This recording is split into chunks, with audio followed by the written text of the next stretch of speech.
Hey, welcome to episode 73 of the PoddyC. This week, Max has discovered when all future content is going to be released and will definitively leak that now. Oh, right now.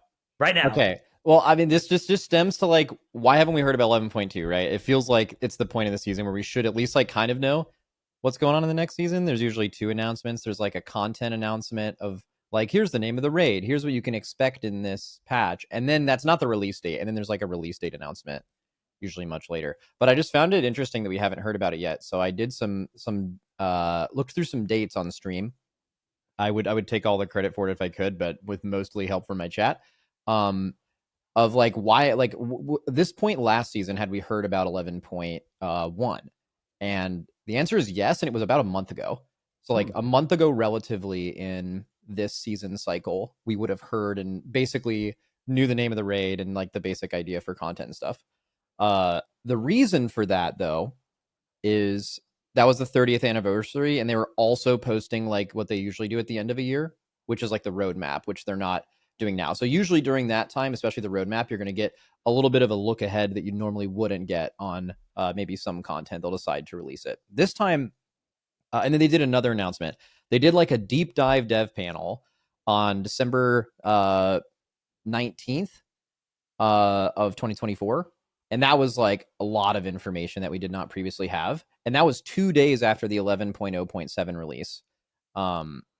So 11.1.7 is coming out, I think it's next Tuesday, 5 days from now.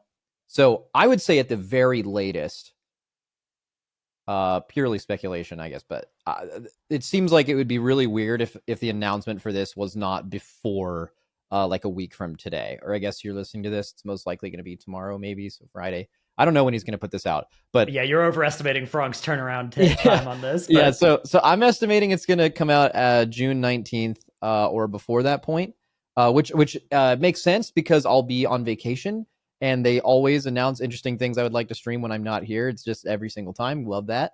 But I don't know. I'm. What do you guys think about like our information economy? Like getting. Would you guys have liked to hear about the next patch now? Maybe that's why this last little bit has felt like there was kind of a void.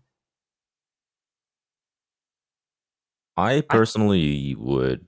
I don't know if it's a hot take or not, but I would rather they just like, what do you call it, stealth drop these That's patches. interesting. Yeah, because like Yeah, I don't really want to know about the next patch until like it actually comes out. Interesting. Like, but obviously, as a content creator, it's a little bit different, right? Like as a content creator, I would want to have PTR access and know all the things ahead of time and be able to like kind of prepare for the content. But if I was just like playing the game, I would rather they just like drop that shit on us and be like, wow, this is cool. Kind of like Elder Scrolls with the remaster, right? And they what else? There's been a couple other things recently that were just dropped out of nowhere. The game came out and you're like, oh, yeah, the game's out. I thought about that on stream the other day when we were talking about this I mean, because I think as like a player, you would definitely, like we talk about all the time, like how it'd be cool in the race if you got to a boss and you just like learn that boss's name when you got there. If you're a dungeon player, it'd be interesting if the season came out and you found out what the dungeons were like that day, right? It's like, yeah, and like you don't just like learn the dungeons before they even come out. Yeah, of course. That's just like a general kind of PTR philosophy and opinion in general. But I actually thought about, do you think, okay, how do you think the WoW community would react to a shadow dropped patch with no, like, my initial thought was people are going to be so mad. And then I remembered that people are in WoW are kind of like, no matter what the announcement is, there's going to be like a huge negative feedback to pretty much anything. So I'm like, okay, so it can't just be that simple of like people be mad. Why would they be mad? And I think like some people for new patches like take time off work. Like the first part of a patch, especially when the season drops, is like if you have time, you can take off work and you're willing to do that for a game. That is like the most value time. You're just gaming. You're gaining eye level like all the time. So like that's when you'd maybe do that. So those are the only people I could think of that would definitely be mad. And I don't know how many people that affects. But what do you guys think the community reaction would be to a this, by the way, just is purely just for fun. This will never happen, right? Yeah. Like this has no chance of ever happening. But what do you think the reaction would be to something like that? I think it would be kind of hype. Like I think if they could announce the date without telling us what was going to happen, right? And then people could still plan for, taking time off work if they want to and all that stuff, and we just wouldn't know what the content is. We just know that's when the content is. And I think that could be really like but the problem is that would involve not doing PTR testing, which that's like halfway, right? That's when it's coming out, but you don't know what is coming out. I guess a shadow drop kind of implies you know nothing about anything until the day happens, and then it's like, oh, a new WoW patch is out. And yeah, that I think would be very like mixed, just because like you said, there are a lot of people that want to be able to plan for a new WoW patch, and like guilds want to plan for being able to raid and set their raid schedule up and all that kind of stuff. So I think that would be somewhat cool. I think you'd get most of the benefit if you just announce the date and not the content. But again, it's purely like we're talking about a world where Blizzard isn't going to PTR test all the new patch and stuff, and like that is a huge different world than the one we live in right now. Basically, the choices we have right now is learning about the new content 2 months before it comes out, 3 months before it comes out, or 4 months before it comes out, and like which of those is better. And I'm not sure there's really a difference to me. Like it kind of, there's some upsides, right? Like right now, it's felt like we've gone a long time without content. But if they told us what 11.2 was going to be, and assuming the release date is somewhere in August, which I think is when everybody's sort of expecting, if they told us about that back in like May or April, you know, we'd have a 4-month wait of knowing what the next patch is and then not having it, and instead getting dastardly duos and horrific visions and overcharged delves. And I think those would feel like even more kind of empty if you already knew what was coming next. This is just a dorky tangent. Dorky was like, what if this alternate thing happened? I think it's interesting though. It's definitely interesting. I'm like, because other games do that. Think about that. What is the most successful shadow drop that you guys can remember in gaming? Kind of just general gaming thing. I think it's Apex Legends, right? I just remember that was like, I actually don't know. That was the first game I played that was just no one knew about it until the day it came out, and then everyone was streaming it, and they paid like Ninja and Shroud at like the height of their powers, like to like play this game, and then it became a really, really successful like long-term game. Though I think recently Oblivion was supposed to be like that, but it got leaked, that right? was a massive one. Yeah, it was only like 2 days before or something, though, right? I'm not sure. Oblivion's not my kind of game, but I wonder, can you guys remember of other ones that like successful shadow drops that you were either a part of or you remember happening? Well, so I didn't know Expedition 33 was like a game until people started hyping it up. So, like maybe it's just because I haven't been following it, but it seemed like it came out of nowhere and everyone was like, "This is the greatest game ever made." I'm like, like usually games. When is this game? Usually games that pop off that hard have some kind of anticipation for them beforehand, and people are like waiting on the release date. But you're right. But it's I could also see with that game though that like people did know when it was going to come out, and that made sense. But then just no one knew that it was going to be that good, and then the word got out that it was just that crazy. We could look this up, by the way. That's true. No, there was like trailers and videos and stuff months in advance about it. It was okay. Yeah, it was not like a shadow drop. It was just people didn't know it was good. Yeah. So maybe that's something to learn from too. If there's ever a game that within your circle at least has no hype for its release, but then you start hearing about it everywhere, there's a really good chance that game really owns. Like it's basically only spread from word of mouth and being great. Yeah. Because there are a lot of games that you hear about a lot and they get heavily advertised. You would have like tons of streamers playing this. It would have like hundreds of thousands of views for like the first few days, but then like it just drops off the face of Earth. And those are the complete opposite. I mean, New World, I would say, had lasted definitely longer than what I was expecting. There are definitely games that were like way worse than that. There are the games that like have the huge, hype operation behind them, or like randomly pick up steam among streamers before they come out and then aren't actually good. Yeah. Yeah. And this was like the complete opposite. Yeah. Before we leave the like 11.2 thing, I want to ask each of you a question. Let's just assume that later tonight or later this week, we're going to hear about 11.2. I'm going to each ask you a question for your like not respective field, because Dratnos kind of does everything, but I think Dorki is certainly more Mythic Plus focused. If you could see an announcement, Dorki, I'm putting you on the spot here. If you could see an announcement next week, and it's Mythic Plus related. They announced the patch and there's some kind of Mythic Plus change. It could be resilient keys. It could be to how they do dungeon like a wish pools. list. Yeah. Think of a wish list, and unless you have like two really strong ones, try to do it to one. Like, what do you think is like, this is what I would want to see more than anything else, if you have one? I mean, I feel like because this season was really good, right? Yeah, it wouldn't really be like an M plus specific thing. It would probably be like more of like a. In fact, it would probably be like more of like a raid thing. But Oh, go if I for were it. to pick something, 10-man rating. That's like the Oh, easiest option. I okay. mean, obviously, if they'll ever do it, but like that is like by far one of my biggest wish list things, right? Like if they just came out with that, I would be hogging out of my mind. But aside from that, I don't even know. It'd have to be like way more specific. You want to let It'd have to Dratnos be- go and then take some time to think Yeah, about it? sure. Yeah. Do you have one, Dratnos? Damn. You just had an 11 rant video, so you could easily Yeah. just cherry pick something from that. Which, Well, yeah, do all of those. I don't know. So for like patch, something they would realistically do during a patch. what about like something okay. about the reward track, like the Galagio thing? Like, do you continue that? That's with cool. I would raid? continue that. Yeah. How has it worked this season with I don't know, I just did this the other day on the stream where I went, because I haven't been a part of our raids farm. I'm usually not during the later parts of farm. I don't, my role isn't relevant. And I watched like how fast we were killing some bosses from the last time I've seen it, which I think was like a little bit over 2 months ago. And it's way crazier than like anything I can remember. Like, and it's not surprising, right? Like, obviously the last boss isn't like a true last boss in difficulty. There's been nerfs, but that happens every season. But the turbo boost is crazy, and like the scaling raid buff is crazy, right? So I guess has that worked for you? Is that something you think is good for the game? Yeah. It's been amazing for me. I don't know about you, Dratnos.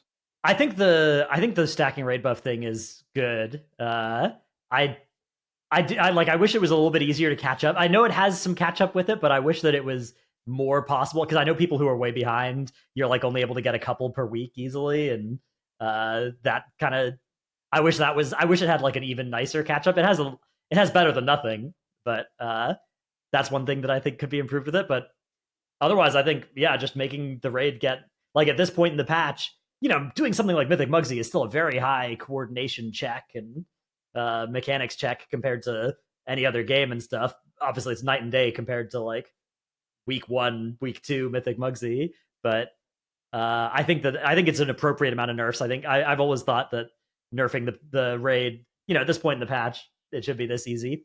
I got a hot take though for what they could do.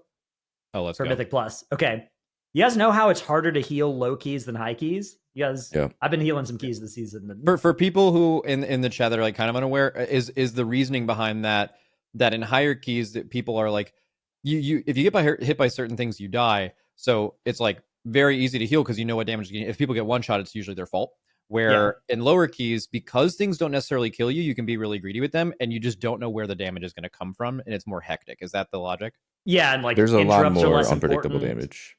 Yeah, exactly. You're taking, everybody's taking more avoidable damage, which is less predictable for the healer as well. Whereas in the high keys, it's like the unavoidable damage. That's the sources of damage people are going to take. People are pressing their defensives. Now, obviously, it's not a high key versus low key problem. It's a good players versus bad players problem. But it creates this weird effect for a healer where, like, if you told me to go pug a +7, I would expect a higher chance of depleting on a healer than if I was going to go pug a +12 on one of my healers. And that's just like not true on any other role. So I would try and take a swing at that. What's your solution? Blizzard. Oh, Well, you don't have a would you solution. do it? You just I think have some addressing solutions. that. Okay, So- what is it? Let's go. Some of the swirlies and kicks and stuff, you can move from doing damage to people that get hit by them to like giving them a haste debuff or something. We've Damage talked down? about this before, like damage Yeah. downs before, which if you do that, then you shift the responsibility back onto the DPS players to dodge those things. You could adjust the scaling factor on some of the avoidable damage so that it's not as nasty at low keys. That's a little bit more like, that's something they probably would hesitate to do because it's just like is ugly to go in and do like a PvP coefficient to something. But before we move off of those though, like why are damage downs bad? I think they should lean into that more. I think you're exactly right. Like a damage player at a low enough key level, when things are not exactly going to kill you, you are just not motivated to move out from them. And I know people are like hesitant because they're like, oh, I'm going to end up doing no damage. Like, no, you're going to like really make sure you're not going to die to those things. And I think that would also help translate into higher keys, because in higher keys, right, you can't get hit by that anywhere, you're going to die. So like having a damage down associated with it in general isn't going to affect high key play because you already can't do it, but it's going to make healing more predictable at lower levels because people are just simply incentivized damage wise. Like if all you care about is overall damage, that means you just have to be a better player, which is teaching you how to be a better player. I actually think I can't see why it's bad. It just seems like a good thing. I mean, you can nerf the damage a little bit as well, so that it's like the key doesn't need to get overall harder. I think that's one general concern that's fair is like we don't want to make +7s harder by just taking the exact same thing that is there now and also making it so people are doing less damage, because when they get hit by stuff they do less damage. Like you shift some of the difficulty out of the rest of the dungeon and put it into those things, and then if you dodge them you're not getting that damage tanks reduction. Hate this? Well, you could make them not affect tank specs. That's depending on what the thing is. Because like tanks have, for better or worse, have kind of gotten away with standing in some swirlies. And in a lot of cases, I think they should. Yeah, I don't think we need to add some more. I would say that the tank and the healer roles should get easier, not harder. So yeah, it's a tank privilege. A lot of people use that derogatory way, but it should be a tank privilege to be able to. I mean, tanking's hard enough. It already has so much responsibility. We're not arguing to make that necessarily hard. Okay, so a DPS only damage downs. And then you could also make more mechanics that are like, hey, you have to soak this or you wipe, right? And then that's like or not wipe, right? But like, soaks and punished stuff are things that are not that's like difficulty that doesn't really land on the healer that you could put into some more dungeon mechanics. So that's the sort of thing I would take a swing at that. I don't know if that's something they would do in the context of a patch versus an expansion, but I think it's kind of in the mid ground. Like you could try it. You had another solution. Sorry, go ahead, Dorki. Yeah, about the whole damage down problem. I've heard discussions about this. I think it was probably some WoW Reddit post where they've discussed this, and a lot of I want to say more casual players feel that it's better if the player that fucks up just straight up gets punished and dies instead of. But they don't die. Their healer gets punished. Yeah, but they don't die. Yeah, I mean, I guess this was more related to raid rather than M+. But I mean, maybe in M+ it could be different. Yeah, it's tough because there's a category of people who are oblivious to their health bar that are also oblivious to if they get a damage reduction, right? And are not going to change their play either way. So. Yeah, but I feel like they have a higher chance of changing their play if they're like, oh, I'm doing no damage. Why is that? And someone in their party says oh, they have this. I mean, it would be something where initially, if they were to just do this out of nowhere, right? All 8 dungeons have something like this. It would be a learning curve, but after a season of it, it would just be expected that hey, if I get hit by this thing on the ground, it means I'm going to lose some damage. I honestly think that would massively shift what people are thinking about in a lower key level. And I think more importantly, because think about we have always talked about people getting into higher keys, which now it seems like people are into it more because they've actually designed the game for high keys for the first time, which is really great. But think about that time where you get into a key level for the first time and you're like, damn, this is way harder than I've done before. I think a big reason for that is that kick going off before didn't matter and now it kills you. Or getting hit by that thing on the ground or whatever, now it kills you. You don't use a defensive for this, now you die, right?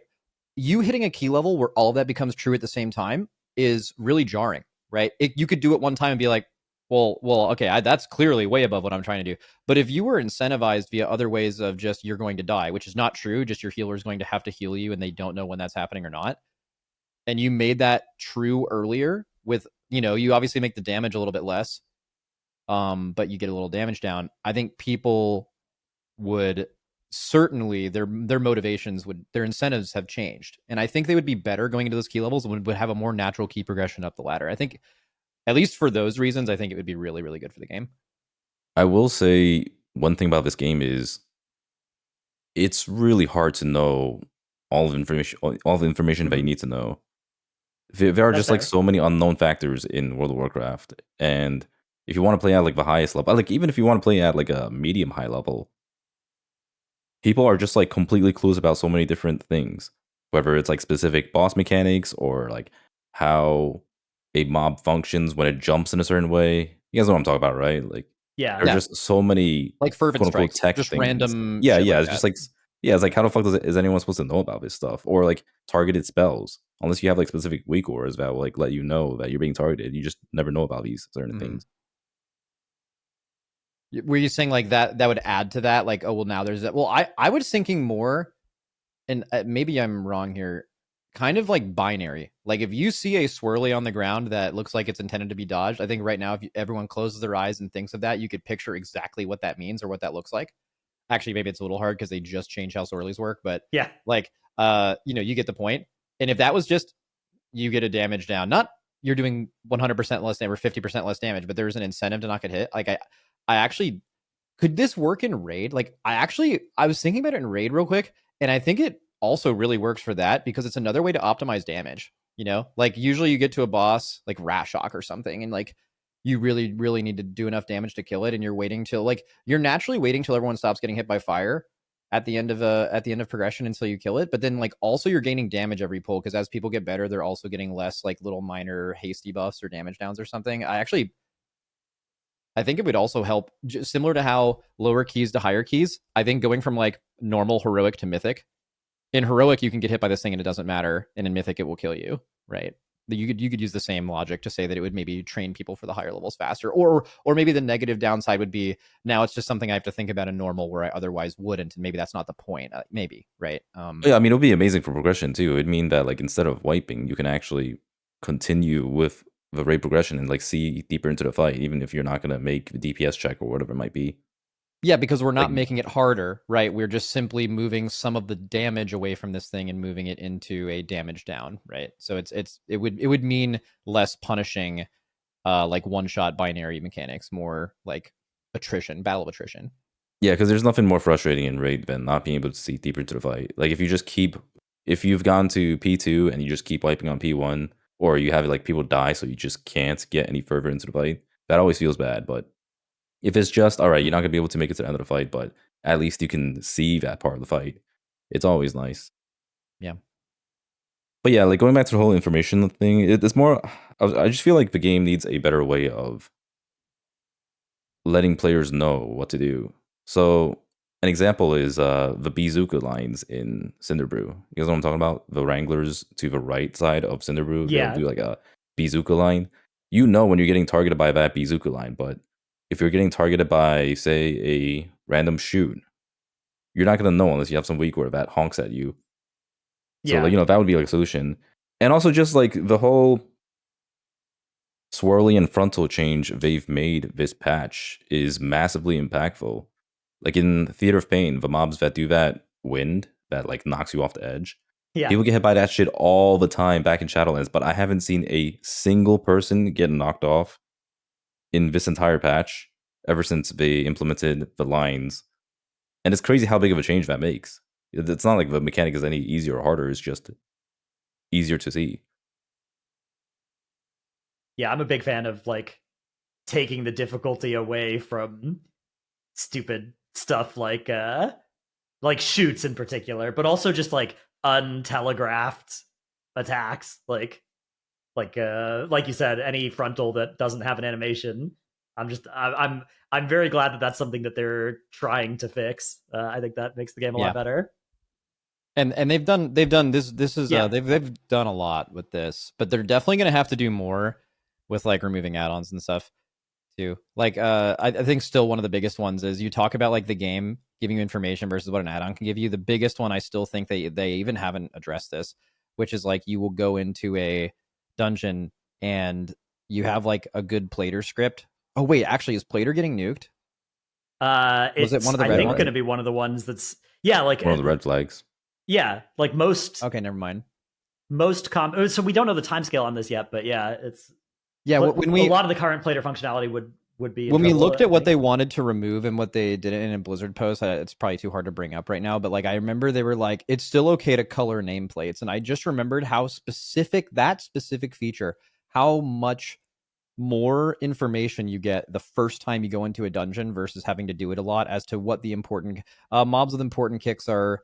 Light blue, and less important kicks are dark blue, and little mini boss like way more health mobs are pink, and like mobs that just melee you and do nothing else are yellow, and mobs with a tank buster have this, and it's like you just know instantly through consistent like coloring language like what stuff does, and like that's so powerful. But it looks like, I mean, that's done through plater, so I don't know, looking at plater here is one that's going to be potentially nuked, or maybe that part of it won't be, so you could make another add-on that just specifically does that. Maybe they're removing some of the more advanced, but I mean, like if Blizzard themselves could do that, that would be kind of amazing. Yeah, I mean, yeah, ideally all the stuff they're removing you would like if they would bake all that into the game. I think it's just would take time. I don't quite want to go there yet though. The like, I think that can be like a nice 20-minute discussion like a little bit later. Did you guys have a so Dorky, did you have any time to think after we've kind of spit a little bit? Dratnos had some theories. Did you have any thoughts, or do you I want to feel move like on it's from mostly tank changes. I mean, me the? being a tank player, I definitely want a lot of tank changes. Well, I have a question for Well, you. so okay, I'll do go it ahead. after. I'll do it after. It's kind of a tangent. Yeah, So do what you're gonna do.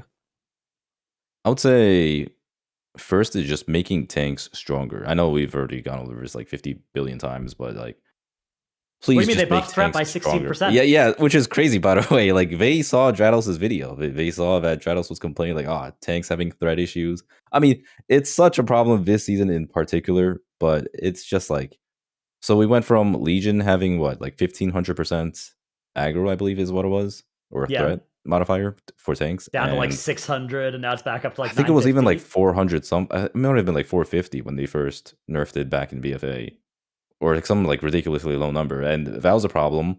So they ended up gradually buffing it to the point where it's like 900 something percent now. I mean, it's basically like the whole psychic link change for Shadow Priest. It's gone up and down throughout these years, but it's just never hit a right spot. Like right now, it just feels like a band-aid change. In fact, a lot of people have been asking me, like, what do I think about the whole tank threat buff? Is it enough? Does it actually fix tank issues? It really doesn't. It's just a band-aid fix.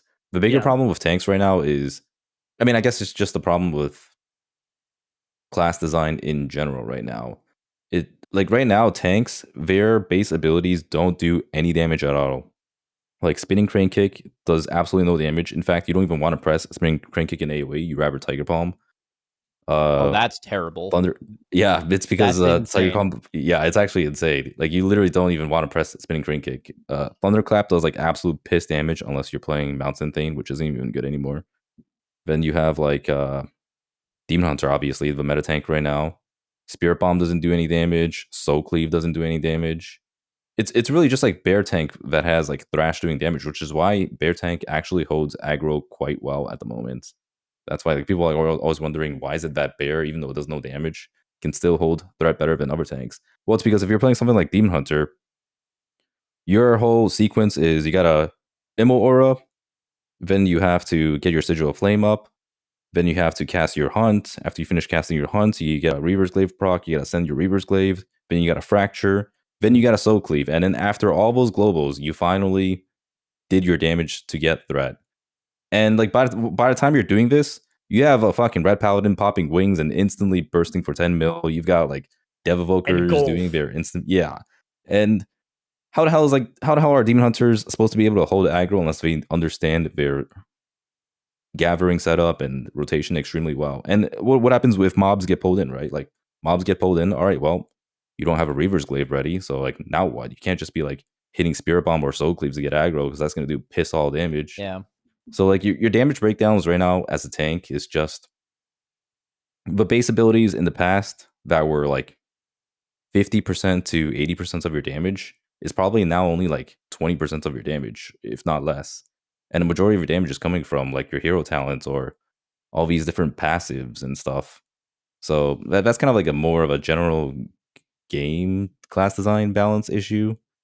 But yeah, I mean, like that's the real problem with tanks. It's not, or tank aggro, it's not needing to buff tank threat modifiers to like, 200,000%.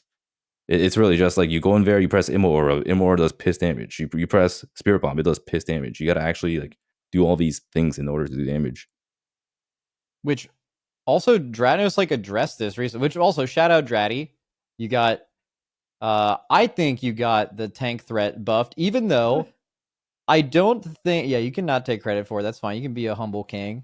I think the only problem is they didn't listen to what you said. Yeah. They saw the title of the rant as like aggro, and they were like, all right, aggro is a problem, let's give it a little. Your entire thing was like, there's a way more nuanced fix than this, like threat should exist basically to prevent tanks from kiting, because tanks just getting aggro and kiting is bad gameplay for everybody, which we agree with.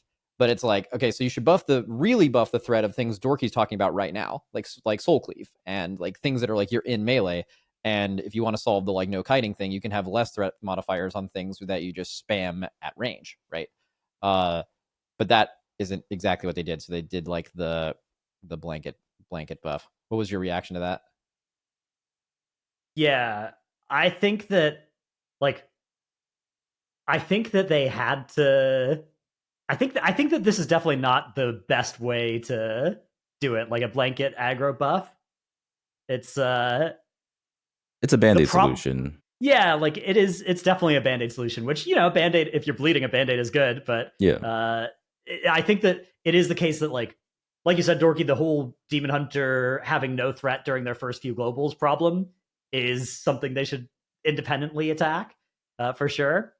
And then just in most tanks, they should just look at what are the first 5 globals these tanks are pushing on pull, and they shouldn't be losing threat to like anybody else doing that thing. And then in a 30-second window with a Dev Evoker or a Ret Paladin or a Fury Warrior or whatever that's doing really good damage, how are we okay with a 95th percentile tank losing threat pretty reliably to a 95th percentile Dev Evoker if they're at -5 item levels? I don't think that should be true. I think if you're doing like a decently good job of your rotation, that should be good enough, and you should be holding threat. And like it should be, if you're actually kiting, that you should be losing threat. But yeah, I mean the 16% buff. The problem is if you just flat buff threat, every patch over the previous patch, the DPS players get stronger relative to the tanks. So it's probably about just going to offset the power gain that we get next tier, and it'll probably feel about the same. And again, it's not the end of the world. Like this is not the worst that tank threats ever felt, but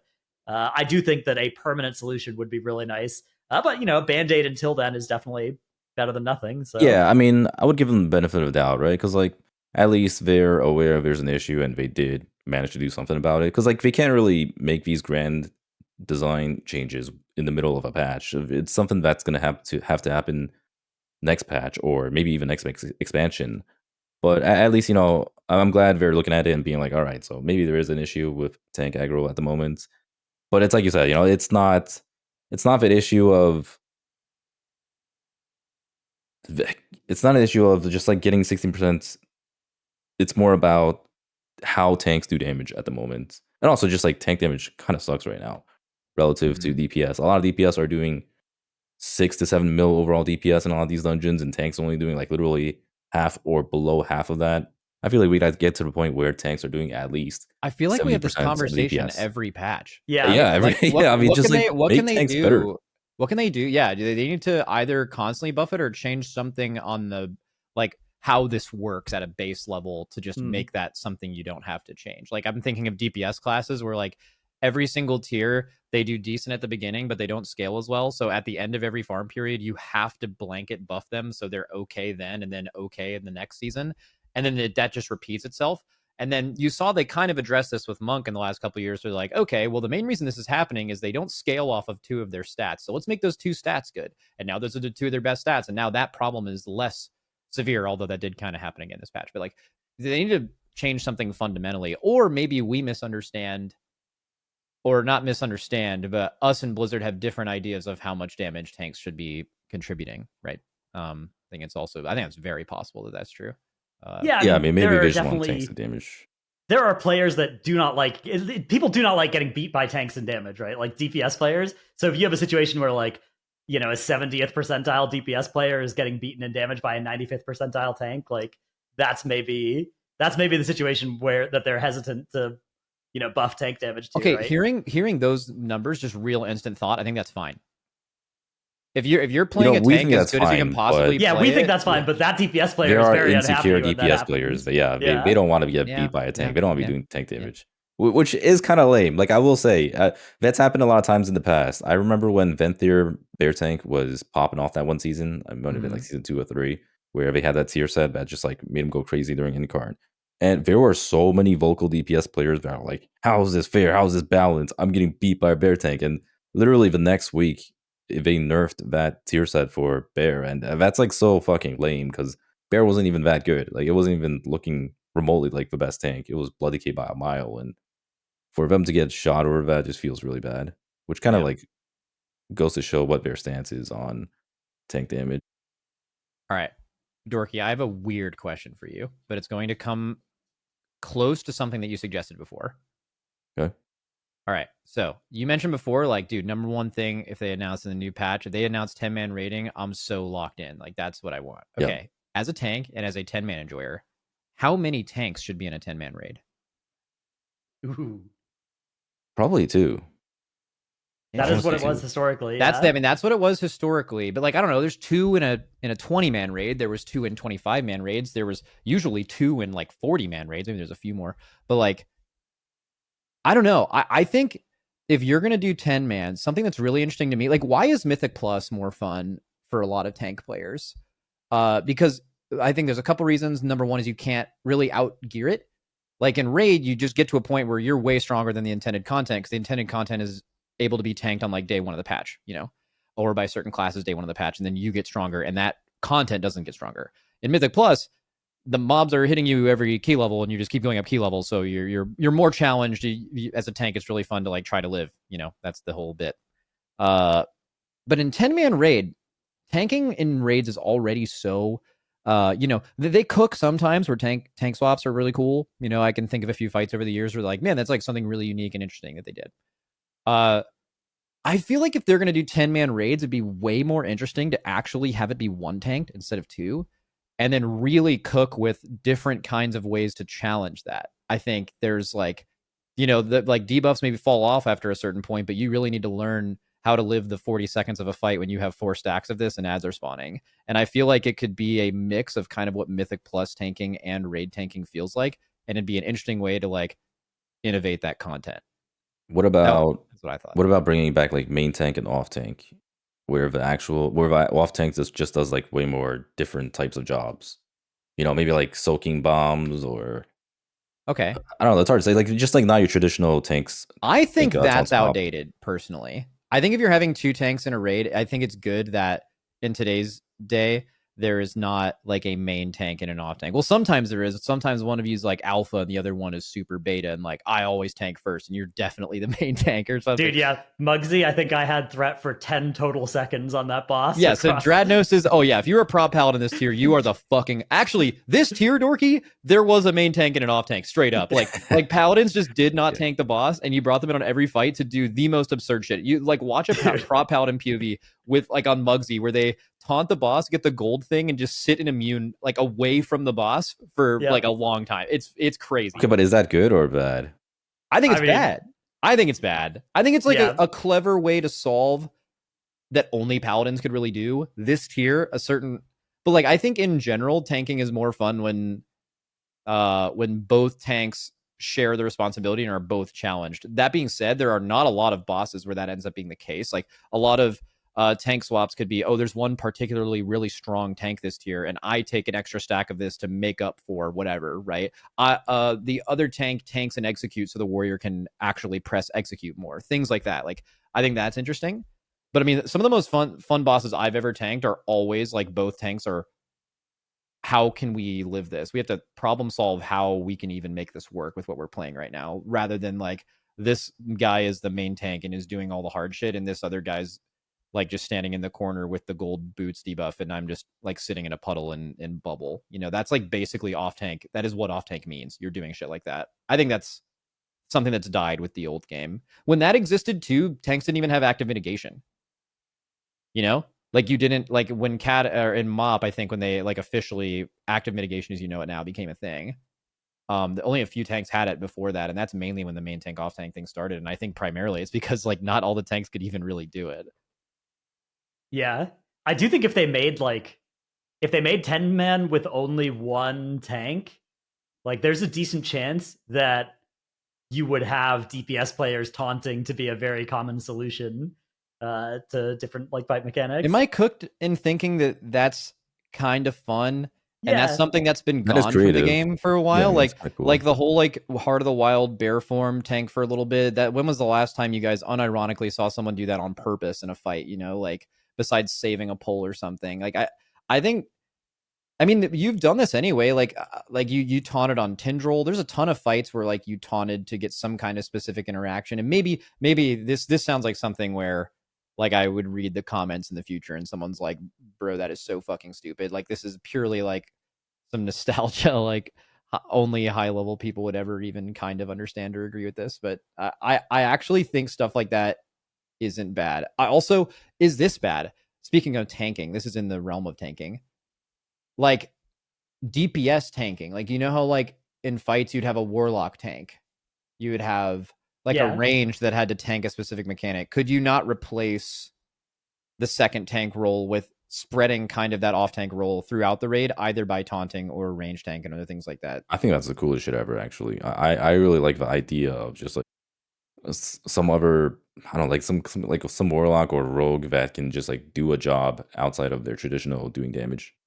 I think it's cool, but I think it's like a once per expansion thing to do on like a mythic fight somewhere. Yeah, because if you did it all the time, then it's like you have a 10-man raid. There's almost 40 specs in this game, and now 2 of your raid spots are like guaranteed to be these 2 really tanky DPS because there's all this off tank shit, and like it has to be a rogue or a warlock, you know. Well, it doesn't necessarily have to be. Like, it would just be something that's more applicable to multiple specs. They do it on a fight by fight basis, right? Where it's like, oh, like the last time we did it was Mythic Gul'dan, right? And there it's literally like, oh, this mechanic wants you to have this class, you know, tank it, right, and hold threat, because you had to like spell steal the buff or something, right? So well, you did too. You had to spell steal the buff, but also rogues. If you remember, in like the really long P2 of Mythic Gul'dan, what was P3 of Heroic, is like they were the ones eating all the soul stacks in the middle, and they wore faint. They wore the feint pants, and they were just spamming feint to heal themselves and stuff like that. Honestly, that changed like raid design forever because they kind of made it a point to have that never happen again. Where like you bring rogues specifically to do this exact thing. They like in Tomb of Sargeras, you did it briefly with all like the soak stuff, but then it was just like basically gone since the end of that expansion. Yeah, I don't know. I think it's a cool like gimmick that they haven't done in a while, and I'd be down to see more of. Yeah. I have another cook about like 10 versus 20 man, but I wonder if this would be like better for. I think I might just rip it. Go. I was okay. So this you're gonna have to follow me a little bit here. But I was thinking, I know like people, it totally makes sense. You make a new game right now, a new MMO, like raids are just not 20 players. And it's more like you talk about Mythic Plusers. Like, what do you like the most about Mythic Plus? Well, I can just log in and kind of game. I don't need to have a ton of social connections. Like, I can kind of just like load up my key and someone will join it. It's available to be done like that. And I was thinking about how, you know, when people in Classic WoW love to play this game, they loved it for like the social aspect. And maybe you people are usually averse. I know I am. I'm like, I'm not going to join voice comm to some random people in some group. You know, I usually need some kind of incentivation, or maybe I play with them in a guild or something as what kind of sparks that. And I think about all of the attrition, especially for Mythic Plus players. It's like, all right, rating is too much. You have to commit to a schedule. You have to do all this. I wonder if the reason Blizzard seems like they will never move off that is they feel like if they make Mythic rating way more accessible, the group size is smaller, you don't have to commit to as many schedules, and they make it more like you can play whenever all the time. I wonder if they're worried about that unraveling the fabric of like social interaction in this game. And they're like basically keeping it. Basically. Yeah, exactly. They're keeping that in place, and they are unwilling to ever move off it. Maybe because that will, because like think about it. If you could commit to rating just like you do for Mythic Plus right now, where if you're playing this game really without friends, and I think both of us, all of us, have said, I'm gonna say both of you, like we have said that we play this game if we did not have friends playing it with us, and I think all of us instantly were like, no way. You know, like that, like what you playing it with friends or as much or as prominently, you wouldn't play it. But there's a bunch of people who play this without really a ton of social connections and make it work. I think almost exclusively Mythic Plus players. And I wonder if Blizzard is kind of scared of that. Like they think this game, and they know this game is so much better with friends, that even though it is annoying to try to make them in game, but once people do, they're happy that they have friends in the game, and it makes the game better. It like objectively increases their experience with the game. That is why guilds and so many social interactions are created from the guild environment. And joining a guild is annoying because you just have to apply and do all this stuff. But like at the end of the day, you may not want to do it, but it does get you in that guild, and you do end up creating relationships with people. And that is what, like, they're never willing to move off that as long as WoW exists. What do you think about this theory? Yeah, I mean, it's why a lot of us play MMOs, right? In fact, didn't we kind of talk about this last week too? I was saying that Blizzard is afraid to make the game more quote unquote pug friendly because they want you guys to go out there and to actually make meaningful social interactions, whether it's just encountering someone in the group and just it's simple like hello, and then let's do this route, and then let's do this, cool, GG, bye. Or like actually getting on comms and figuring out how to problem solve in the group. There's the so much players are just friction. There's so much friction. Yeah, like, the players just don't want to don't do wanna this. do And it. I get it too, right? Like, sure. I mean, I've been in this situation before, right? Like back when I used to pug keys, I didn't always have a group.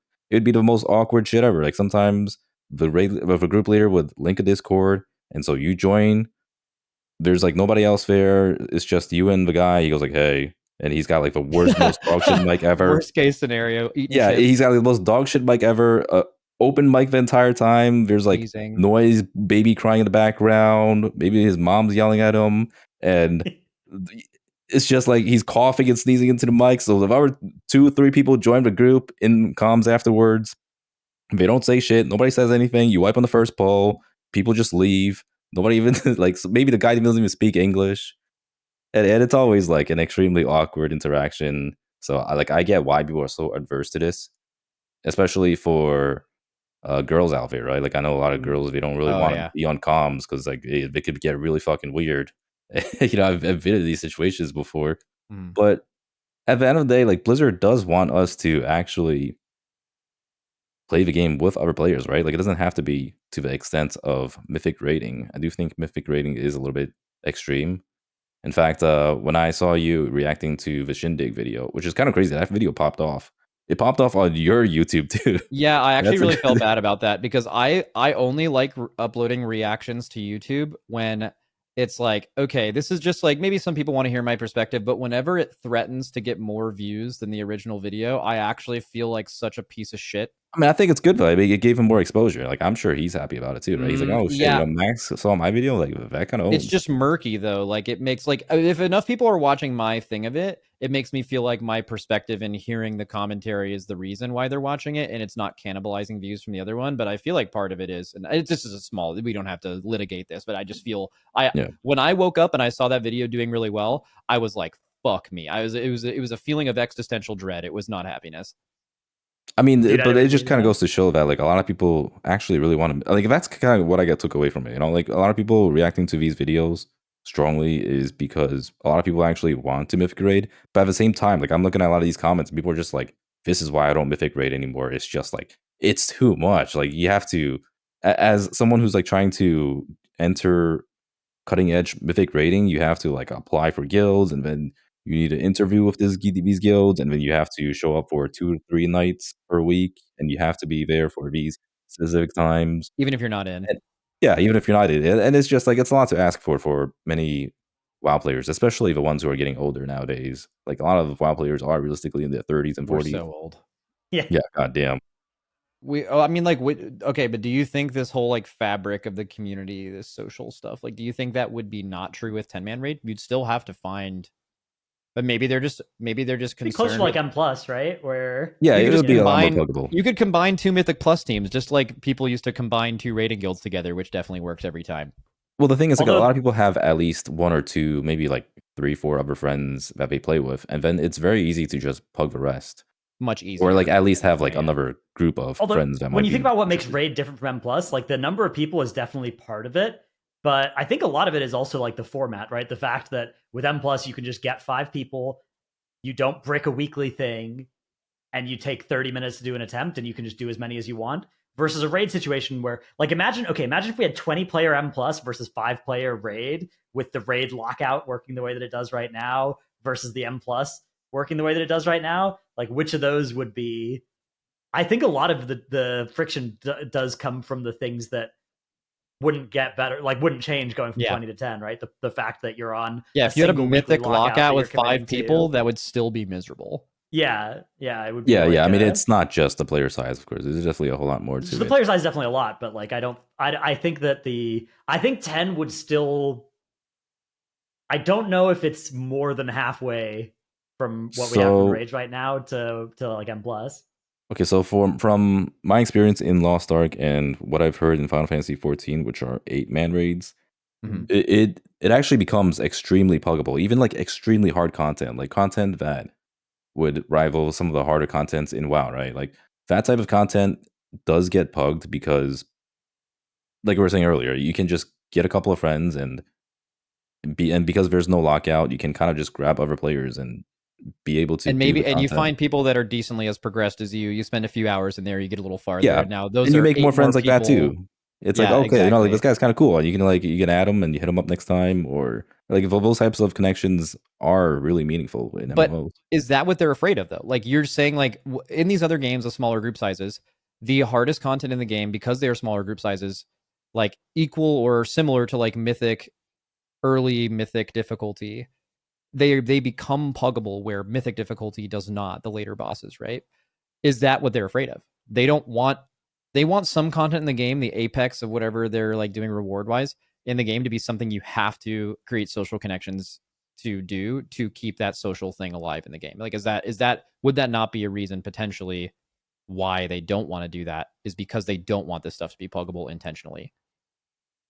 They've kind of said stuff like that in interviews. Ion has said that before, right? Yeah, like in interviews, he's almost word for word been like, we on like later mythic bosses, we want you guys to find a guild to do this. And I just wonder if that's the motivation. And if that's the I do think motivation, that's their motivation, but are they I don't ever going to do agree 10-man? with it. I mean, okay, the question is, would the game lose something if we lost bosses that are hard enough to require a coordinated group? I think the answer is yes. Like, yes, those bosses are sick. Well, no, I mean, it would still really require coordination, just not requiring 20 players to coordinate. It would just require 10 players to coordinate instead. Yeah, another but thing if you needed 10 players to like do the level of strategic coordination that you need for like last 2 bosses of an average mythic raid, like that, you couldn't realistically, like, pugging those sorts of things is, I think, not yeah. If you had realistic. 10-man Mugsy, like you're not pugging that even after all the nerfs, right? Like, I feel like that's puggable. You think not? I mean, well, assuming they also remove the lockouts. well, I think it would be puggable if you met with the same pug like over the course of like a week and a half or 2 weeks, but then at that point you're just a guild. If it was one of those pugs where it's like, this isn't really a pug, it's like, well, there's like 35 M+ers and we pick 20 people from it, or 10 people. Well, like, from what it if it's like half? What if it's like, say, 5 of the players are a static group? Like, you have 5 friends and you're just bugging the rest. Like, you can still kind of just like, all right, then you know, have we've to got this change far progression. jails, you know, like yeah, but then you just gotta let that person like know. I think there's just a level of coordination that would not work for any realistic definition of pug, except for maybe if you're pugging in the pool of like the 1,000 best players in the region. Well, so hold on. So the way I see it is like this: if you're trialing new players, aren't you basically pugging new players? Because like you're just getting new players in that haven't progressed with you before, and you just let them know their assignments. And I think you just they kind would of go end up with it, being right? the same thing. They would end up being like you running a pug with similar people and then trying new people over the course of a couple of weeks for something that's really, really hard is basically operating exactly how a guild would operate, just without the label of a guild. You're just a guild. Yeah, exactly. But I mean, it's just like you're running with like maybe like 4 or 5 of the same people. Yeah, but it's easier to make a guild with 10 people. Exactly. Yeah, and you're just pugging the last. That part is definitely true. Like there are a lot of just the fewer people you have, the easier it is to get them together. That's definitely true. Dude, like the main argument for 10-mans, I've always seen it, like main argument for and a small one against it is the key to happiness in WoW raiding is having skill parity amongst your raid team.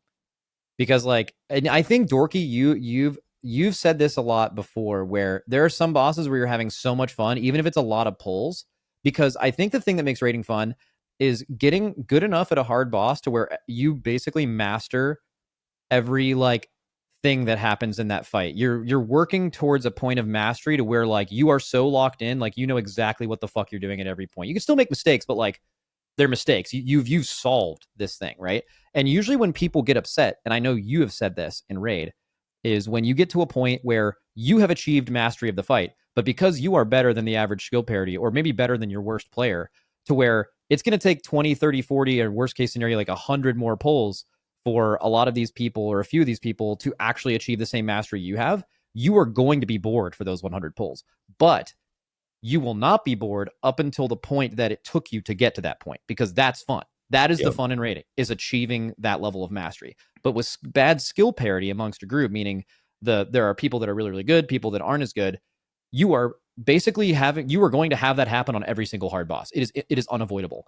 But if you can find, and it sucks for the person who's at the lower end too, because they're trying, you know, and they don't ever really get to achieve full mastery, because they get almost there and then the boss dies because you were waiting on them, you know. And but if you have a guild with good skill parity, everyone's kind of going through that, and then raiding just becomes a fun thing because by the time you get to the point where you've had all the fun with the boss, it dies because everyone's that good or better, right? And I think with 10-man, it is objectively easier to find 10 people of a similar skill level than it is 20. Definitely. I mean, by a fucking like exponential amount. Right. Easier. And that is the biggest argument. One small one I have against it is I wonder how much it would affect balance. So like currently, there's a lot of balance concerns. Mainly when I hear people complain about balance, I immediately know they're a Mythic Plus player because in Raid, balance has been very, very good for a long time. There's you know what to expect, where it's like one class will be kind of better at this thing, and like a few classes every tier will be like pretty strong. Maybe some classes stink, but like you could play everything. I mean, Raid by default, you want one of every spec except for DK for some reason. So like by default, you're kind of just like in the Raid anyway, and you don't really care about balance that much. But in Mythic Plus, you're mad if you're middle of the pack, right? You should be okay if you're average, but you're not, because if you're not at like one of the top like 7 to 8 specs in the game, which is an extremely hard thing to do, you are not, instead of being able to log in and do a Mythic Plus, you wait 30 minutes to get invited. That directly affects your gameplay. That fucking sucks. That does not exist in Raid, right? Okay, 10-mans. Now, instead of trying to fit 37 specs into a 20-man, you are trying to fit 37 specs into a 10-man.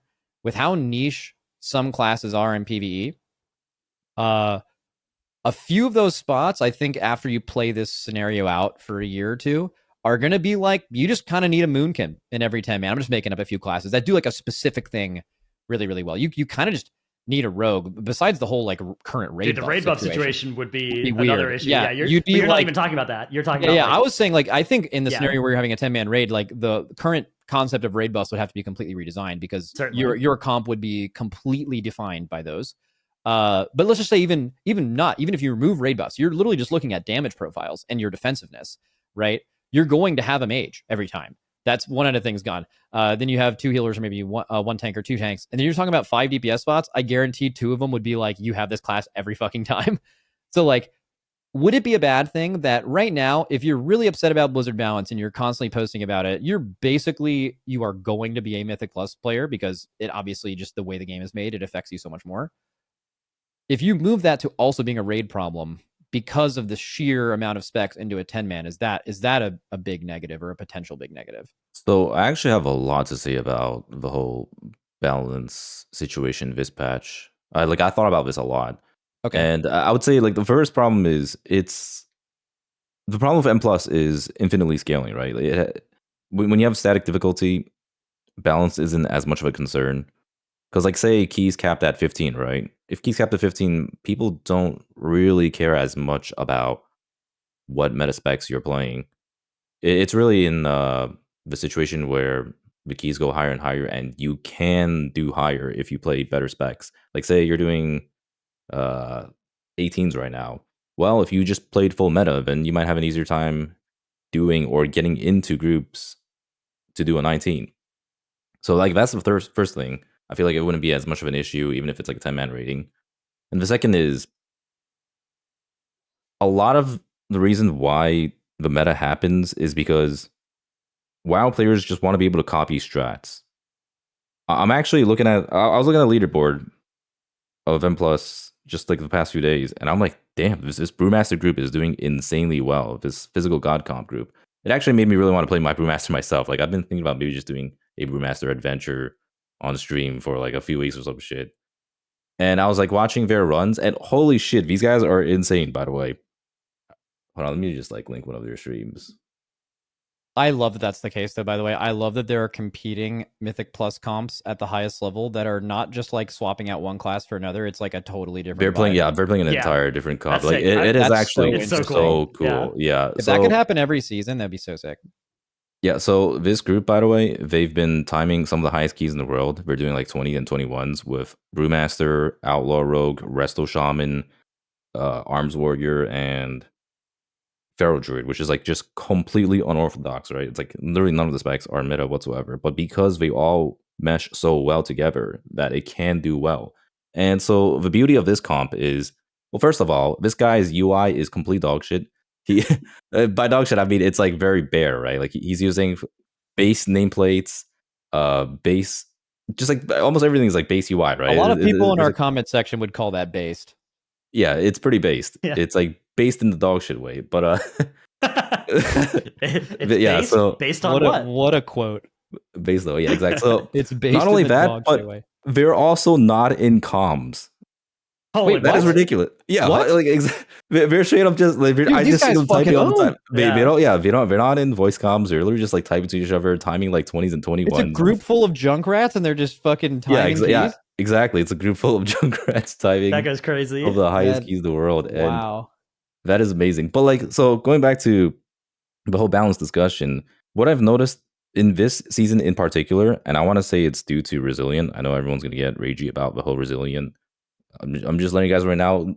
I am not advocating against Resilient. I'm just saying I don't like the Resilient. That's all. But anyways, so a lot of these groups that are doing higher keys, they're in this ELO hell, right? You guys know what ELO hell is? It's Yeah. a League of Legends phrase where you get stuck at a certain rating because you're led to believe that everyone around you sucks, and the only way you can possibly progress is if you get lucky. But the point is, Terrible people are getting mentality. stuck. Yeah. Yeah, people are getting stuck in this like 18 key level range, where they're just like trying to get higher, but they can't.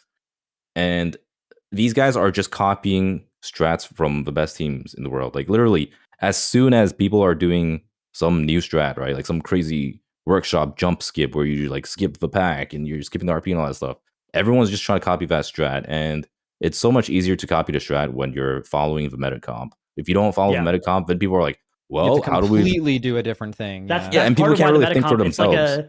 it's a self-reinforcing thing, right? Where the metacomp is good and it's maybe like 5% better or something than doing some random stuff, but then you know the good strats developed by the good players on the metacomp, whereas you do not know the best way to like play off meta stuff. It's infinitely harder. I would say Yeah. that's way hard. Like executing something that something else has figured out, but then also being the people to figure out exactly how to make your comp work is infinitely more difficult. So like way more respect, I think, to what they're doing. That's crazy. Huge. Yeah, because like normally there'd be certain pulls where you need a DK grip. And so because you don't have a DK, well, some people are, oh, well, we just can't do this dungeon. We don't have a DK in the group. Or there'd be like mind soup skips, right? Like in Cinder Brew, you want to mind soup skip one of the packs. But if you don't have a priest in your group, it's like, oh, well, we can't do this. So people just can't like figure out stuff themselves, whether it's like using Invis Pod or maybe the druid can pull away and do some kind of meld skip. There are so many creative ways you can do these dungeons that people just don't want to think about. And it's just so much easier to just open up Yoda TV stream and just copy whatever route they do and whatever strats they do. Yeah. Is it not worth mentioning that they're having way more fun though? Yeah, definitely. Like if you are, this is certainly true in Raid. Like if you're the guild that, like if Echo or us are on a boss, and I'll talk to like Roger after the tier, and if it was a boss they just went to and just copied our strat versus one where we were pretty at the same point, and like they were also able to problem solve it, they will innately love those bosses a lot more because they got to go through the problem solving process. Is like if you remove that, like most of our guild would quit the game, right? So what these people are doing is they're like basically the only high key group besides the very, very top of the meta comp that is actually having omega fun, because you have to keep trying things to make your comp work with what these people are trying to do. It's like peak Yeah, it's fun. funny too. Because Go like ahead. I've heard comments before in my stream saying how like, oh, like I'm so sick of how everyone's doing these like new tech and skip and all that stuff. I'm like, wait, but I mean that's like the fun part of doing M plus. Like when you're doing M plus, just figuring out how to execute these crazy pulls and doing these skips and how to like do a crazy cool route is really fun. But Is that why you're there saying are resilient keys are good? Because like resilient allows you to do this? No, Dorki doesn't like resilient keys. yeah, well, so it's both, right? Like on one hand, it's kind of cool that like players can come up with these crazy strats and stuff, but on the other hand, a lot of groups that just don't know what they're doing are just pulling up whatever streamers are doing and trying to mimic them when they like clearly aren't playing with the same tools. Like they're not coordinating the same CCs and stuff. Like you would see them going into priority first pull and just pulling 10 casters. And how the hell are you going to do 10 caster pulls without perfect coordinated CCs? But because it's resilient, they just keep doing it over and over and pray that like eventually they'll get it. Couldn't you make the argument that like we all think it's really, really cool that this group exists for a lot of reasons, but don't you think resilient keys might be the reason that this group exists? Because when you don't have resilient keys and you have the one shot at this key, like we talked about the Vortex Pinnacle you did in that TGP a couple years ago, where like that would have never been done on live because you wouldn't have had enough attempts to actually get that first pull right. It could only be done really in a resilient key fashion or a TGP like practice fashion, right? Where the amount of problem solving that is required to make this comp work is probably needed, because like think about how much easier it is to copy a video and a comp from someone that you know have done this and then just copy every step versus figure out 4 different specs or 5 on how exactly to make this work. You, without the resilient key resetting and going again, usually it's just so much harder that you may not ever begin, and you may be I forced. don't Like think I that's think something these guys do specifically, but for a vast majority of other players, yeah. I mean, you can never be, if you're playing with a 5 stack, you are never doing progression keys that are resilient, right? Resilient keys are only, by definition, they're only keys you've already succeeded in. Unless one key is so hard that it's multiple key levels below every other one, but right? You still have to time that key to get resilient at that level. Yeah. Yep. Okay. W. Yeah. Speaking of which, we did get which I think some of it was the fact we led on it last week. Some of it was also the fact that Fronk made the title and thumbnail the way he did, but we got a decent amount of pushback on our stances on resilient keys last week, which I don't know if we want to talk about that anymore. Well, I definitely don't want to go into like a full-on resilient thing. Okay. I didn't actually see the thumbnail and the title because he did, it was like he was like, people are selling keys and or selling tries or something like that. There was like a yeah. I mean, I on stream the other day, like someone in my chat, I was like talking about resilient for a second. They're like, yeah, there was actually a bunch of really good comments on your all's YouTube about resilient keys. So I'm like, okay, I want to go hear from the people. And then, I mean, I know they didn't, I don't even remember that entire, we talked about it for a long time. I don't remember exactly what they were, but I noticed a few comments were like, these guys don't know what it's like to play this game without friends or without a bunch of really good people they can zone into a key with. And now I don't want to make this like antagonistic between us and the commenters. We love you guys. Those are ridiculous. Keep watching the PoddyC, but like, if I can just say this is a little bit of a risk. Maybe Dratnos should do this because he's more more likable. But like, it's just like when we are who we are. All of us have acknowledged that we probably wouldn't play this game if we didn't have it with our friends. And we are in high level guilds. We have played the game at a high level for a long time. So I hope we're not pretending to know what the person who is like pugging 5s without anyone on their friends list is going through, right? We can only speak to, but like if you're listening to this podcast, you're signing up for hearing takes from us 3 people and sometimes wrong. And those people play the game a certain way that may be totally different than you. And our perspective sometimes tries to maybe include other things, but like we can only try as hard as we can, we don't experience it. So I just noticed a few comments that were like, these guys are so out of touch with this specific community. And I'm like, yeah. Like, I mean, Dratnos, I think more than anyone tries to be a man of the people, but like, hopefully we're not pretending to be some people are not. I think it's definitely a fair thing to try and remember. I think the thing with resilient keys that's so weird to me is like the people that get the benefit that I in particular am most concerned about, which is like the people who do get to do their prog keys as resilient keys, are the people with friends. Like you don't get to do that for your prog keys if you can't get people to invite you to their resilient keys that they don't need and you do need. So it's like that particular downside, which I think our take on resilient keys is like there's a lot of downsides and a lot of upsides, and it would be good if they could if there are ways to take out the downsides without taking out the upsides, they should look at doing that. One, for instance, I think very low-hanging fruit would be just banning tip for invite in the group finder. Like that is a plague and should be eliminated. How widespread is that? I was trying to get a vibe from my chat. Like if you are at that key level and you're trying to do one key level above yours that you do not have as resilient yet, how many runs out of 10 are you signing up for where they're trying to make you pay them to join? Make it up. I've seen like it's maybe like I've heard 30% of the keys in the group finder or something right now, but that's insane. I'm not sure. I'm gonna look. That is a plague. I thought I would have. I like just randomly just trying to like guess what key level are you talking about? Like plus 15 keys? I don't know anything where this is happening. Like, is it more of a plague in 15s and 16s than it is in 18? Yeah, I think like 15, 16, 17, 18 is the range where this is the most plaguey. I mean, yeah, that's fucking weird. They should totally. I don't think any of us gave the impression that was a good thing, right?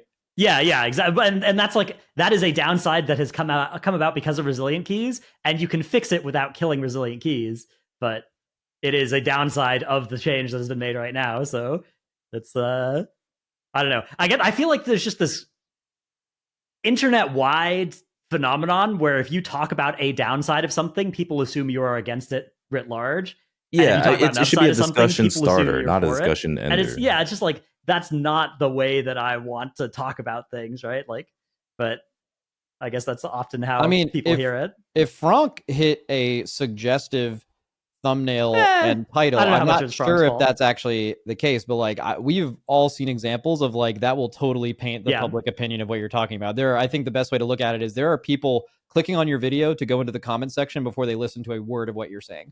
I'm not going to go into a big thing about it, but the Preach video about him quitting WoW and Shadowlands is literally the all-time best example of this. But like, then we have to own a little bit of that. Like, you know, if you are putting a title and a thumbnail to get more people to click on your video, you also have to live with the consequences of people are going to do that exact thing. So some of that, you know, I'm sure some of it's from that, but I think some of it is also people like legitimately listened and responded that way.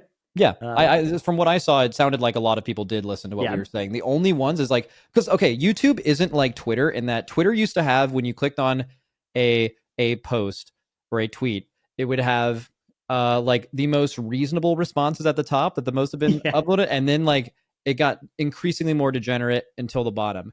And now Twitter is made where when you click on a tweet, the most divisive, crazy shit is at the top, and then there's extra degenerate stuff at the bottom. But like you have to like scroll into the middle to middle bottom to find reasonable, regular people, which Twitter has vanishingly small everyday numbers of those people on it. But YouTube, generally speaking, has the best comments near the top. You don't see like upvoted like shit posting at the top unless it's like a funny thing. It's usually, if you want to see how the people are responding to your video in large, the stuff at the top is going to give you the best idea of what that is for sure. And I noticed a few things at the top where the general, I should probably bring up an example, but I looked at like 2 or 3 on stream where it was just like somehow in the title, thumbnail, or what we were saying, we definitely, so it's not your all's fault for taking it this way. Like we gave you all the impression that like we know how it works for people completely outside of our perspective of what we would normally do. And I hope that we didn't do that, but I mean, we must have, right? Because like the response was definitely like, don't speak for us, or you guys don't understand anything outside of you playing with your good players, which is like, yeah, like we don't, because that's what we do. And you know, that's the old PoddyC. We would love to. It's hard to speak for everyone in the WoW community, and hopefully we don't pretend to do that, right? Because you can't. We're voicing our opinions, right? Like these are just exactly what we think about it, about the whole situation. These are objective fact takes. These are based takes. I mean, it kind of depends on the community that you're hearing this from too. So like, I've seen some of the comments on the Bench podcast, by the way, which say some of the dumb. Like, look at his comments. So. Respectfully, you guys are not the target audience for resilient keys. Stop hating on them. This is to the Bench, by the way. They are serving the core M+ players who are pushing for 3K IO, who don't have a consistent group to play with. And the funny part about this is you don't even have resilient in 3K IO. 3K IO is like below resilient range.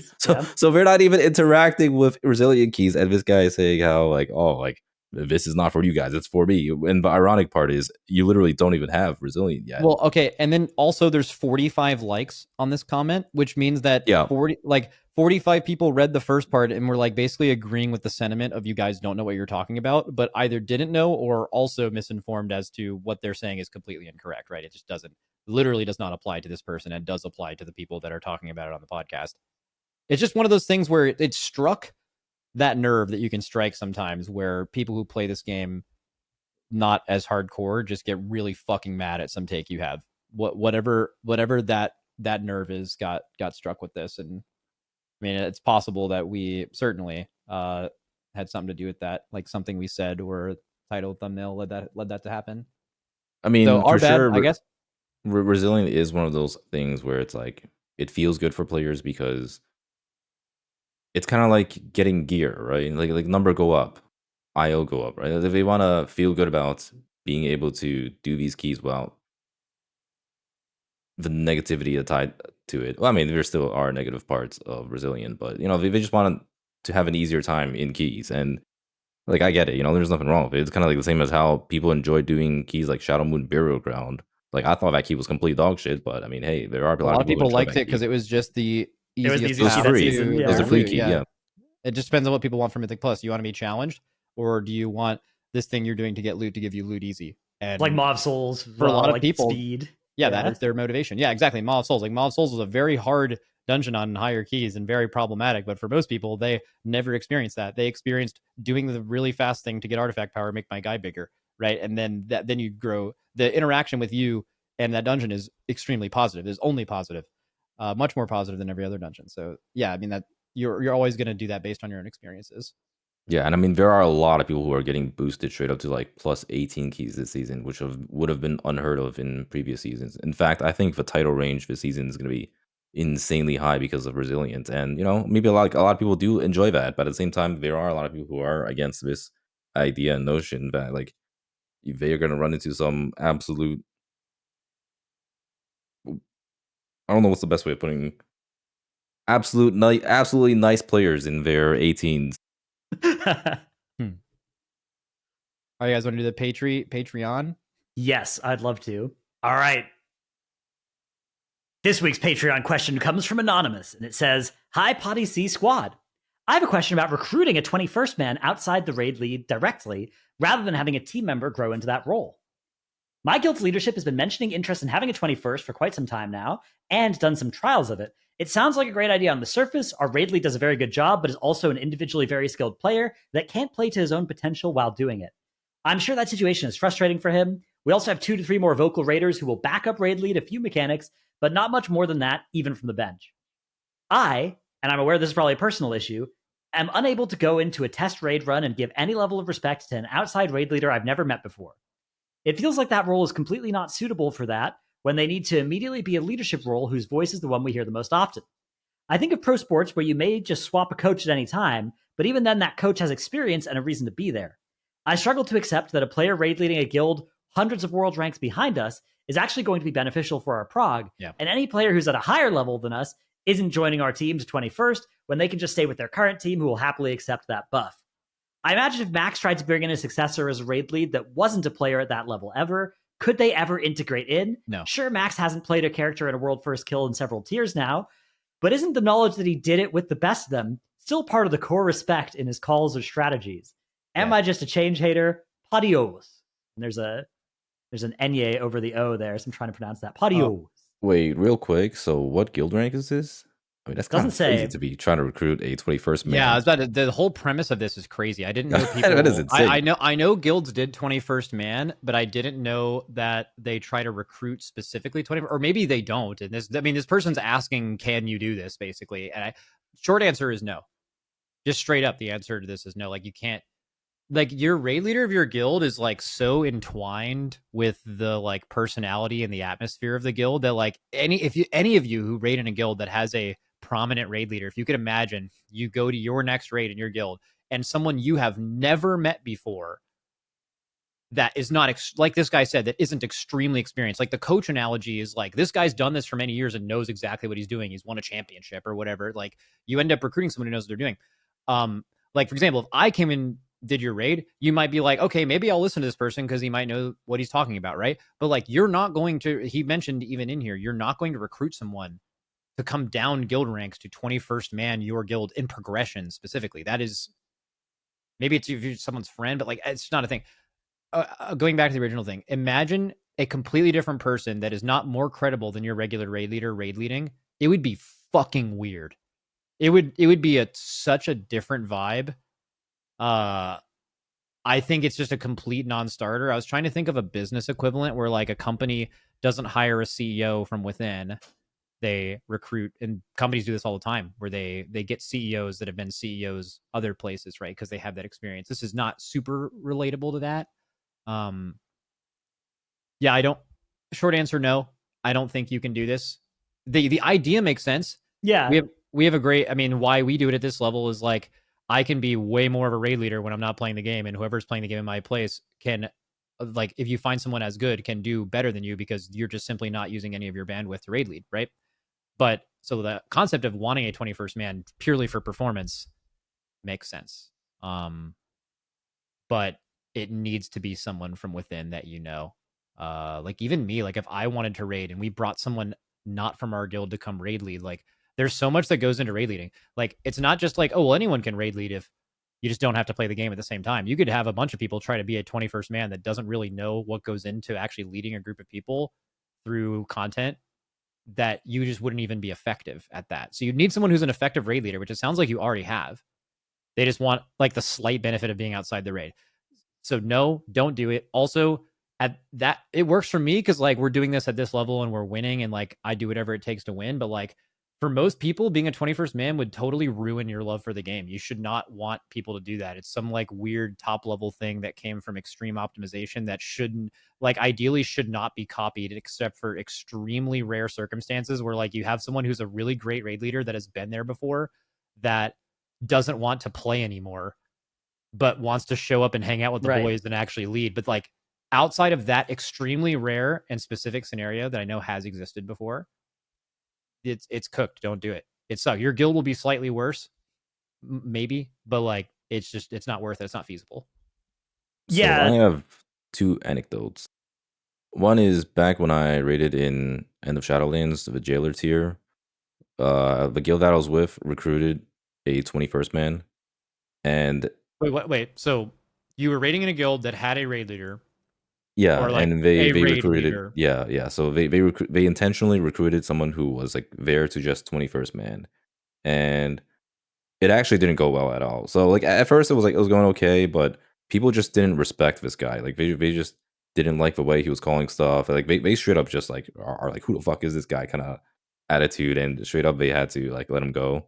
So that was the first anecdote, and the second one is I know Drogo, he actually coaches for other guilds. He's kind of like a mercenary. Like he just helps out these other guilds for like gold and stuff, where he'll like be there for like he's already done progression, and he would go to these other guilds and actually like help them with raid leading and like letting them know what they should be doing. So that I guess was successful. I mean, like I wasn't in these guilds, so I don't know what exactly it's like for them, but they've had Drogo do that for like a couple of tiers, and they seemed to really enjoy having that. So maybe if it's like somebody who is actually qualified for the job, and I mean, it's kind of weird because in that situation, it's someone who has already finished the raid.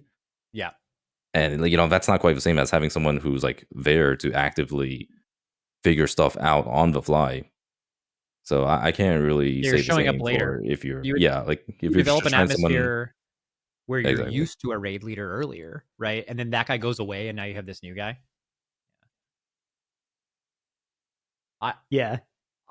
Okay, so first anecdote, Dorky. You said, yeah. So part of being an effective raid leader is having to be the person that will have some confrontation, not being an asshole, but like someone's doing something really wrong and it's because they're doing it lazy and you see that.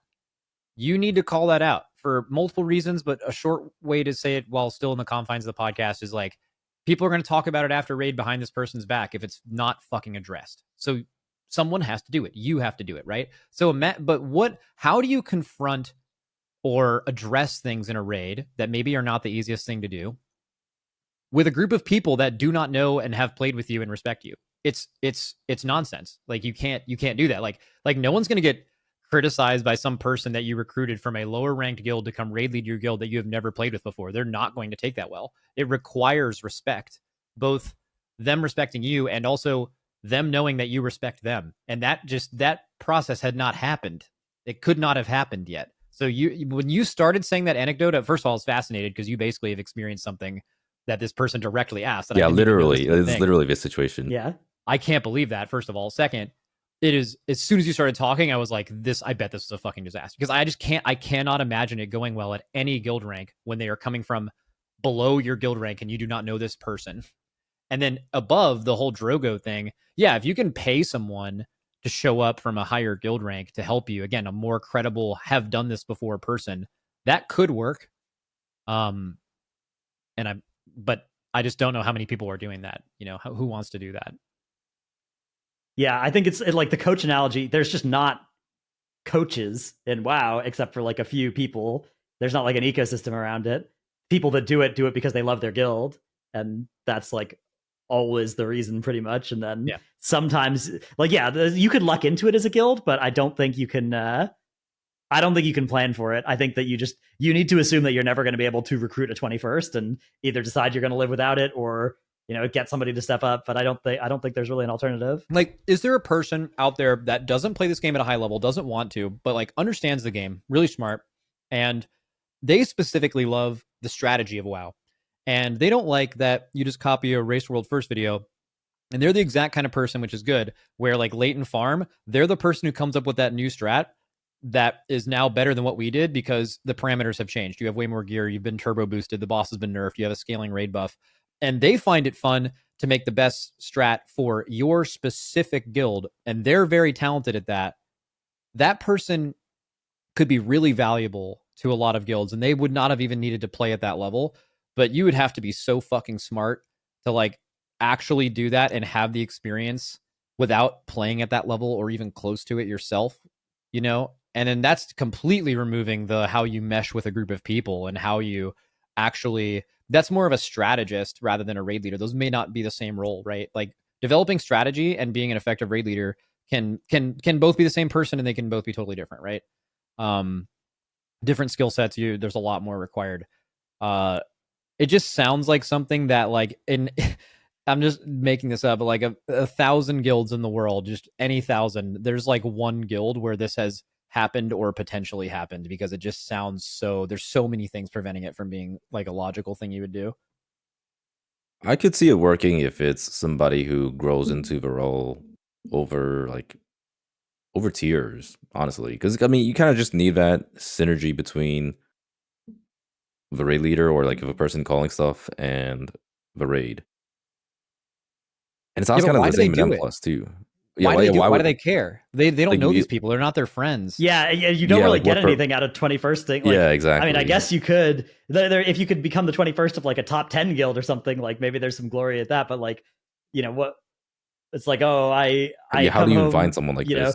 4 days a week to raid lead a world 120th guild, and like, I don't get to play the game. I don't really know these people, but I get to have been their coach when they finish the tier, and then like they like get me CE afterwards or something like that. Like that doesn't, I don't know. It just doesn't seem like there's really a value proposition that makes sense for the person doing it, unless they randomly happen to like love 21sting, and those people are just, I don't know, few and far between. Yeah, they would have to have some type of incentive. Like you would have to pay them or some shit. Yeah, that could work, right? Like if there was money involved, that's probably a part of the reason why there are coaches in professional sports, is because you make money doing it. Well, it's kind of like the Drogo situation, right? Like you just got to recruit somebody who like is willing to. Yeah. So you find somebody from a better guild, and you're like, yeah, you try and get them to merc. That could be the path. Yeah. There's another part of this at the bottom where they said, imagine if Max tried to bring in a successor as a raid lead that wasn't a player at that level ever. Could they ever integrate in? Sure, Max has played a character in World First Kill in several tiers now, but isn't that knowledge that he did it with the best them still part of it? So that's another thing. So that kind of feeds into itself. I could not have been an effective raid leader at a World First level had I not played the game at that level, because by doing it as a player, you go through a lot of individual problem solving that makes you learn how to problem solve things in World of Warcraft.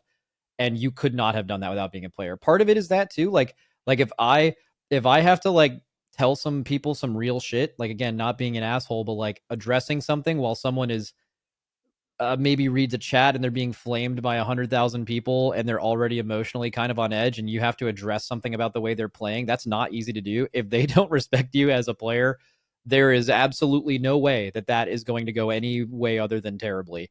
It's just simply how it is. But maybe now I've just raid led as a 21st man for so long that someone could join the guild and have never played with me before, which is actually plenty of people in this guild now. And they've just known that I'm good at specifically this. So maybe it doesn't matter how good of a player I was, because that never interact with them, but they know people who have played with me and stuff like that. But I think the real answer to the question is I never would have been in this position and never would have been qualified for or been any good at it had I not played at that level, with the game being relatively recent. in general. I will say it is probably better to get someone who can help with figuring out, I mean, basically doing all the officer duties.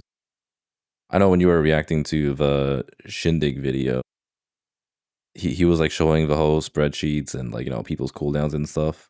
Like, I feel like that would be more effective to have somebody who can manage all that and like figure out all the assignments, etc. But Yeah, again, like I don't just know who the fuck would want to basically do that. like you're like watching a video and just like, dude, who does that, by the way? I was still so surprised from that video. Like, who goes through our kill video and not only does our movements and our positionings and our like general raid-ish cooldowns like rally and barrier and stuff, but like who goes through and finds out exactly when we used combust and true shot, and you know what I'm saying? Like that's the part that's like that is so time consuming. Yeah, I mean, I think a lot of people actually do, but I'm not like in the guilds I've been in, at least they have. I don't know. I mean, Dratnos, you guys sure Is it would on do an that, right? individual level? Does your DH look up Yeah. the DH No, timings, and we this person looks up this timings? It's not one person going yeah, through you have 20 one person bots. doing that. We have like one person doing it for healer stuff, and then I think beyond that is mostly just everybody doing it. I think that's So do you ours, at not have least- like set cooldowns for like say like Gallywake's ads or something, and like No, we just fire go in there intermission and or some shit? Yeah. we go in there and like most people have planned a little bit in advance, and a lot of that is like you watch the POV of the liquid player playing your spec, and it just I do the stuff. also don't you think you default to doing should. what they did. I don't think you actually should do this, by the way. Like, I think most people who play this game at a relatively competent level, like early-ish to mid-mythic progression, like, you know how to, like basically we approach every fight, like, you go in and you use your DPS CDs on cooldown, and then for some reason, that may not be what you do, but there's a reason for that. Right.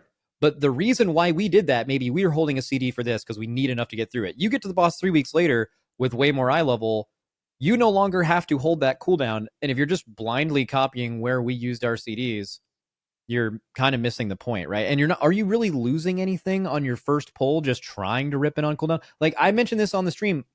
He said, like, I was surprised at this Shindig guy. I'm surprised at preparation. We went in and we had all of these cooldowns mapped. And I asked my chat, I'm like, wait, like raid defensive cooldowns? And they're no, like literally every personal use and like offensive cooldown usage. And I'm like, that's crazy. We don't do that at all. Like that resource does not exist for our players. That is all a personal problem solving thing that Right. all of them figure out individually. And I was really surprised that people copied that word for word, bar for bar.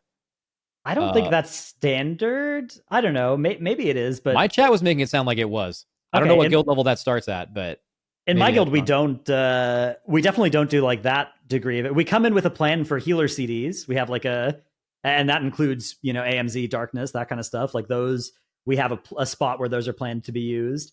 But other than that, people are if they're planning their own offensives, it's on their own, recognizance, and same with their personals as well. Like that's. Well, you guys at least have like raid plans, right? Like where everyone's gonna position and who's gonna be on like what ads. We had one for Gallywix, but like it's not like I don't think we had one for Mugsy. For Mugsy, it's just like the weak aura, and then the note. And like, I guess the thing is like we defaulted our note to just, here's what Liquid's note was, right? Let's start by plugging in all of our same players as that, right? And but then you kind of do that learning process of like, that's why this is this way, or like, we have an extra evoker, so we should do this instead, or whatever, right? Like that is the process. I guess what you could do now is now that like there's these note add-ons where you like create these little reminders for yourself. I wonder if that's another thing people copy. They like go through and look at the perspective of the like basically the role that they're playing. Yeah, that's a large reason why it's copied, is because like it's very easy to just like I think a lot of people reminder. But we don't mandate that in my guild or anything. It's just like I think a lot of people will it's just smart to do. Right? Yeah, you just you just default like you come into the boss and your default is use your CDs on CD. We come into the boss and our default is use our CDs when Liquid use their CDs, right? Because like both of those are just smart defaults given what we both know. Yeah, someone's gone through the long period of time honing whether that's the right decision or not, you could probably Right. trust it's a good place to start. Yeah. Yeah, and then like, obviously some of the time it's like, oh, well, our comp is different, we shouldn't do this, or like, oh, the boss has been nerfed for pushing at a different time, we shouldn't do this, right? But like, it's better than starting with nothing. Yeah, It's also you want the to shorten that's the fun progression part. time. Like you want to Yeah, shorten that's the fun progression part, time. You bro. don't want to figure out all these stuff in raid. And I feel like the higher level you play, the more personal figuring out there is. And when you're at a low level, it's like, well, you can't really expect Timmy to just know when to press Bark Skin. So just let him know when he has to press it. Yeah. You know what? A very weird anecdote that might be relevant to this that I can think of is when we killed Drestagath and Nihilotha, Echo in like a Race to World First conversation with Roger, I remember him saying that like the biggest mistake they made is one of their mage trials like watched our kill while they were killing Raden, and they copied every single time of when we killed like each worm or tentacle on that boss, and they just their strat was, okay, well they killed this in 16 pulls, so we're just gonna like make sure all this stuff dies at the same time. But we just totally fucking YOLO'd the boss, and like none of it made sense. So he said like they killed it in 70 pulls, and he said the reason for that was most of that time we were just trying to copy what you guys did, but it made no sense. Yeah. So we were just just doing the wrong thing. So like, I think you could kind of take that from this. Like there's gonna be a situation, there's a certain point in farm where if you just copy our shit word for word, bar for bar, you're just gonna be doing something that doesn't make sense. You have to like kind of translate it to what works for your guild. But I think it's a good starting point, though. But if you guys want to have fun, by the way, figure that shit out for yourself. I don't know. Like, how big of a deal is it? Like, if you're a demon hunter on the last boss, do you really need to know, like, the exact every note that was given? I don't know. I know you want to kill bosses fast and you care about your guild ranking and you want to be prepared, and all of that makes sense. It's just like the most fun thing in this game is figuring out stuff and playing the game at a high level. And by doing that, you're kind of robbing yourself of the first part of that. Yeah, well, so this kind of goes back to what I was saying earlier with the whole M plus meta thing, right? Like a lot of people just don't want to; they just want to copy. That's just kind of just WoW players in general. They just kind of want to know what to do. Just give them the sauce, right? Like let them know the build, let them know their cooldown timings, let them know how they should be playing their class or like what route they should be doing and all that. It's just kind of like the standard nowadays. I don't know when this started to becoming a thing. Maybe it's always been in WoW, but it's much more prevalent these days. And I mean, you are right. Like a lot of times, what's being done early in progression is probably wrong. Anyone who plays at a really high level knows this when they're analyzing DPS logs. Like they'll see that, like, they're always popping cooldowns at this point, but deeper into the farm, when people like figure out better timings, they actually do so much more damage if they send at these other times instead. Yeah, if you do the Happens frog almost timings as every well, tier. like they're often optimized for gear and pre-nerfs and stuff that just don't make sense anymore. So you should not continue to copy them. But you got this thing actually during farm where everybody's like, hey, it's going to be annoying to try and relearn this. Let's just do it the wrong way because that's how we used to do it, and like that's still easier. So yeah, I don't know. I think it's a good muscle though that guild should work on. Is like if you can now make a push, you should learn how to make that push, and like that's sort of like a progression, warm up during farm. Anyways, a very long answer to a good question. Good luck out there without your 21st. That is going to be it for us, though, this week. As soon as I saw the question, I was like, oh, they're asking about 21st man. Like, this is another, like, raid thing. It's actually ended up being a pretty interesting question. I was also surprised. As I was reading it, I was like, oh, man, this is going to be a bad question. But no, it was a good question. So. Oh, also, shout out, or sorry to civilian raid leader, who we very wrongly accused of posting a stupid raid buff question like a year ago. That just never happened. So yeah, all good. We wrongly accused it. That's right. Yeah, absolutely. Yeah, it wasn't me. All equally. Yeah. All right. Later, gamers.